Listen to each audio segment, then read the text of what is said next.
What is up, down, and sideways, you beautiful individuals? It is another epi of League Online here, and Mark here with you fine, feathered individuals for part dose of the rise and fall, the tragedy, calamity that is and was Team Solo Mid. But luckily in part two, we have some good times to get to, because we ended off right basically in the golden years of TSM, and that is heading into 2016 and 2017, where you have domestic dominance and international heartbreak. But it started with the marquee signing of Yellowstar, coming over fresh off 18-0 on Fnatic. And if you've heard Doublelift talk about his time with Yellowstar, it's not exactly raving reviews. No, and I don't think it should be raving reviews for anybody, what we got to see from this lineup. Yes, so close to the peak TSM lineup at this point. We are getting there. We are building towards the pieces. We've got Ponser, Svenskeren, Bjergsen, Doublelift, and then, yes, Yellowstar, the move, the transition that was supposed to be kind of a power bottom lane, and it never gelled together for multiple reasons. And, you know, they start slow, they go 9-9 in that spring split, but then get to finals. And Doublelift talking about he had to play Kalista every game because he felt like Yellowstar would feed if he didn't. He actually played 9 out of their 12 playoff games were on Kalista, so maybe he's not lying. I think he was onto something at this point. And again, kind of one of these situations where maybe, you know, love it or hate it type of one. It is the thing that you look at as Doublelift as an exceptional player, being able to say, okay, here's the scenario, here's the situation. I need to do this and put a little bit extra on my shoulders in order to get us in a position that we can win, able to do that and push this TSM team, I think, further than they ever really should have gotten with Yellowstar on the starting lineup. But then it's the unproven rookie that Doublelift finds in solo queue. Daddy Biofrost comes into the lineup, and as a rookie, they don't even lose a game until week 8. Biodaddy steps into the lineup, and yes, it is a complete full vision for TSM that you have this powerhouse of a team working exactly as you wanted to. And I think Biofrost, to his credit, not only initially came in and was that better fit alongside Doublelift, what he was able to transition and quickly learn and pick up with the rest of the team and their communication, able to plop himself right in and be a figure piece that was moving, generating positive things for the squad. And they immediately look leaps and bounds better. They almost sweep their way through playoffs to head to the World Championship, and that's where the heartbreak begins. Obviously, we all know the infamous Doublelift Lucian play against Crown, but the implications. Both of these teams are 2-1 heading into that matchup. If TSM does win that game, and they were on the path to before Doublelift hints a little bit, they legit finished first in that group, and who knows how far they could have gone in that World Championship. Maybe all the way to finals. I don't know. And that was a Samsung Galaxy that had struggled throughout the year to be in the position that they were. And so given the dominance, the absolute blitz that TSM were on through that summer split since the changes fully came, built their identity, built their fan base really around this squad of 5, you hadn't seen them falter, stumble in any type of way until that match against Samsung Galaxy. I think there's quite a lot of mistakes that come through from the team. Again, one of the biggest ones being, of course, that crown moment for Doublelift jumping on the Lucian. But there's other problems. There's other mistakes that come through within this group stage for TSM in 2016. And obviously they had a difficult group with RNG and Samsung, and the lasting effects of that Lucian play. One of the main reasons why Doublelift takes the spring split off in 2017, and we see Wild Turtle come in, and we see TSM finish first and win yet another LCS title and go to MSI. And what do we get again? It's more domestic domination and international heartbreak. This time it comes at the hands of a tiebreaker against Flash Wolves.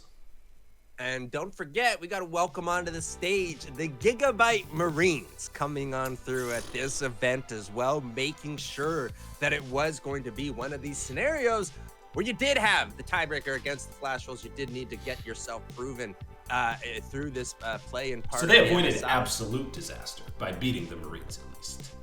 Yes, and then it is still, though, the disappointment against Flash Wolves, another one where it is a level up in the opponent and the expectations TSM would be able to come through best on the day. Didn't happen. And on spoiler alert, it's going to happen again in this very year. Doublelift comes back for summer. Things are good as usual. Maybe they even look a little bit better. They beat Immortals 3-1 in the finals again. And you see the Worlds draw and you say, finally, they get some luck. They get what is an easy group. They could win this group, bare minimum, be top 2. And we get back-to-back duds in terms of must-win matchups. They lose to a 0-5 Flash Wolves and then put up one of their worst performances of the year in that tiebreaker against Misfits to complete a pattern of, again, domestic dominance and international heartbreak. The 2017 one is probably even worse than 2016. The 2017 one is absolutely worse because this was supposed to be the redemption. This was going to be that run back of the squad, yes, minus the spring split situation for Doublelift, but everyone's coming back. Everyone's learned the lessons. They've toughened up. They've gotten better. We know how to focus in for the best of one situation at Worlds to make it through this part to get into the later stages. No, you didn't. No, you didn't whatsoever. And even more so, you delivered some of the most pathetic, uninspiring performances I think we've ever seen within the whole history of TSM and the LCS at that point. Again, being that forefront, being that, leader of the flag for the region, falling face first like that, again, continued the embarrassment for the LCS. So because the expectations are so high for this squad, back-to-back, the exact same roster, disappointment at Worlds, Reggie and the gang feels like they have to make some type of change, and this is when the true downfall begins. Doublelift goes over to Team Liquid. Sven and Mithy come over. Mike Young has one good rookie split, and TSM goes all in on this rookie jungler and proceed to pretty much end his career before it even begins. Oh, baby. If we're listening to the old record player going through, it's been a symphony, Beethoven. It's been up and down all the way through this one. And here is where the record scratches. It skips a little bit. And now the turn of the tragedy really begins for TSM. And it's a little unfortunate when you can put names to it like Sven, Mithy, Mike Young. You start looking at these guys. No one is individually the person to blame, but it is a combination. It is a cascading effect of these choices, of these decisions from this point onwards, where we are now left without TSM in the League of Legends space. Well, spoiler alert, it's going to be a rapid descent down into that territory. And I mean, immediately this becomes the infamous clutch gaming era where they lose to them in quarterfinals. This is the first. How dominant TSM was. They had made every finals in the LCS up until this point. It becomes not only the first time that they miss out on finals, later on in the year, it becomes the first time that they don't make the World Championship going back basically since their existence. And Mike Young's only there for one split because in summer, he goes down to Academy and Greg comes in as the starter. That is not much laneway for a rookie to develop. No, and I think there's obviously parts of this story that are on Mike Young individually and his performance and growth and things like that. Sure, but the environment, the structure, everything else that's supposed to be provided, supposed to help you, supposed to push you forward from TSM, not really there in that regard, and especially the supportive structure to help build up a young player that will have the ups and downs and things like that, and especially then as well, combined with quite a rabid, vocal, large fan base that TSM had built up at that point with the expectations of domestic dominance and then aspirations for international success. It didn't come through, and this certainly was a failure. And understandably, there was going to be disappointment amongst a lot of people, but I think it hit a lot harder given the compounding effects of being miserable from 2016 and 2017's runs into what was supposed to be the changing of the guard, changing of times with 2018. And people liked what they had in 2016, 2017 from the fan perspective, from the TSM Legends side of things. And so to have that all removed and still not get the results that you needed to change and have happen, that was not a good one for TSM. And extra sore because their main rival, Cloud9, obviously beats them twice in the playoffs and have a run to semifinals at the World Championship. But it wasn't a straight descent down because 2019, Broken Blade comes in, obviously one of the most lovable players in the history of TSM. Coach Zix comes in. Acadian starts because Greg has some wrist issues, and all of a sudden, this team's going all the way to the finals. We get the dream storyline of Bjergsen versus Doublelift in those finals. And it's supposed to be the TSM dream of now, okay, you've changed some things around. It is all different, but you've got some young talent, guys like Acadian, like Broken Blade. Let's get him some international experience. Let's start tuning this up again back into the machine that was. Sven, that's real. No. Oh, I'm looking. I can't see. Oh, yeah, you couldn't see the Skarner coming right at you, coming through. And it is all over for TSM at that moment. And that is where, again, another record scratch type of moment happens as the descent continues on an even steeper slope. Well, then the curse goes into summer because all that Acadian did that was positive in spring, he ends up splitting time with Greg. They announced they'll be splitting time, but then randomly Spica, who's a rookie, gets thrown in. He plays two regular season games before they just throw him in for high stakes playoff matches. 8 of his 11 games played, and the end of that 2019 summer were all on Sejuani. That's why the Sejuani duty is fully a meme, and they proceed to get clutch gaming again. They lose in quarterfinals, and then they get reversed swept in the gauntlet to again miss out on Worlds for the second straight year.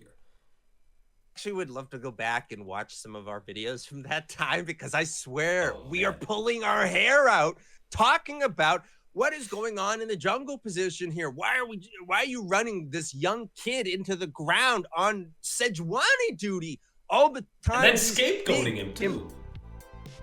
Big important matches, and yes, scapegoating him at the end of the reason why things didn't go out the way they should have or achieve what you had. Again, continuing that type of structure. And how did we get to speak in the first place? Well, come on over onto the stage one more time, Reginald, to mess around and fuddle around in the group and cause toxicity within the team. Yes, ruining another career. Reginald steps onto the plate. So 2 straight years then. They don't even make Worlds. So, okay, let's do it. Full revamp again. Of course, we're keeping Bjergsen, but maybe let's bring some success back. Biofrost, come on back. And we're going to bring in some more EU flavor. Broken Blade, you could stay as well. Kabe, fresh off his best year on Splice, we'll bring him over as AD carry. And Dardoch jungle in 2020? Huh? Yep, the dice finally lands on Dardoch ending up on TSM. What had been a rumor, a meme, whatever you want to call it for so many years at that time finally comes through. And initially, I think we saw all the results that we wanted to see. Some of the vocal changes that we wanted for this team, what you would envision with especially a player like Dardoch coming into it. And then we saw a lot of what you didn't want to see from this TSM team. And a lot of that was just simply dysfunction, mediocrity, and not getting anything that you really needed to push the needle with this team.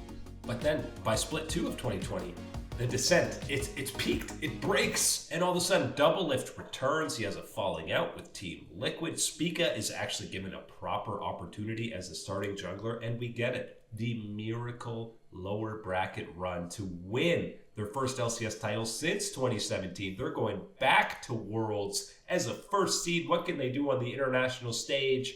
The first team as a first seed to ever go 0-6. We get the infamous 9-man sleep, a Baron for Nexus trade, all these great highlights.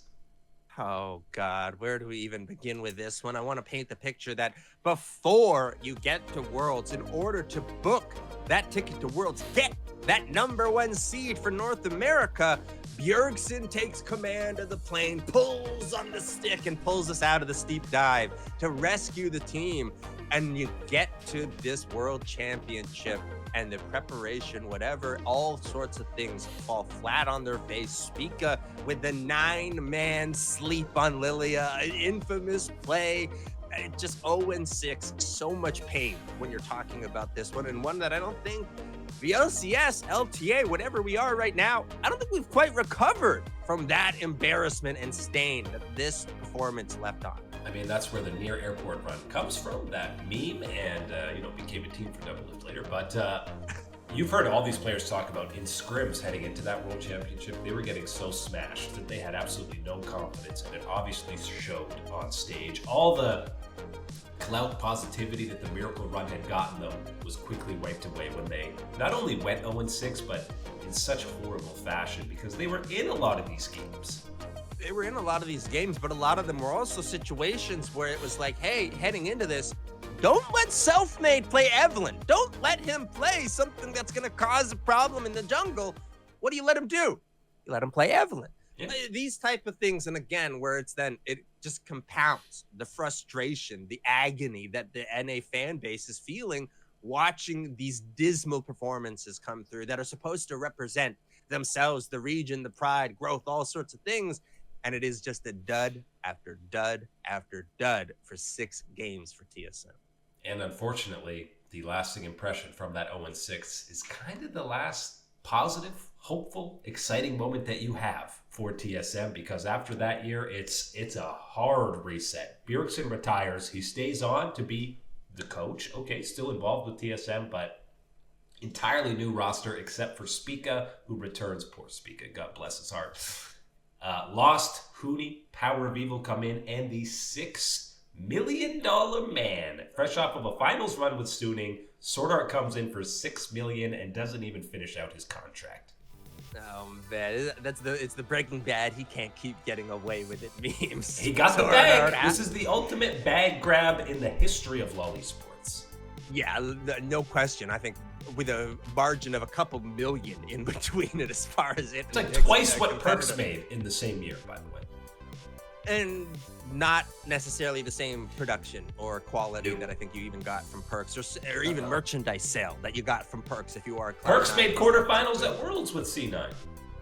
So we enter this one, and I think outside of Sword Art, I don't want to fault this roster because absolutely, Huni, Power of Evil, these were guys that gave it their all for the team. Yes, with the downsides and short sides that they still came with within their careers. They weren't all of a sudden reformed brand new players that emerged on this team.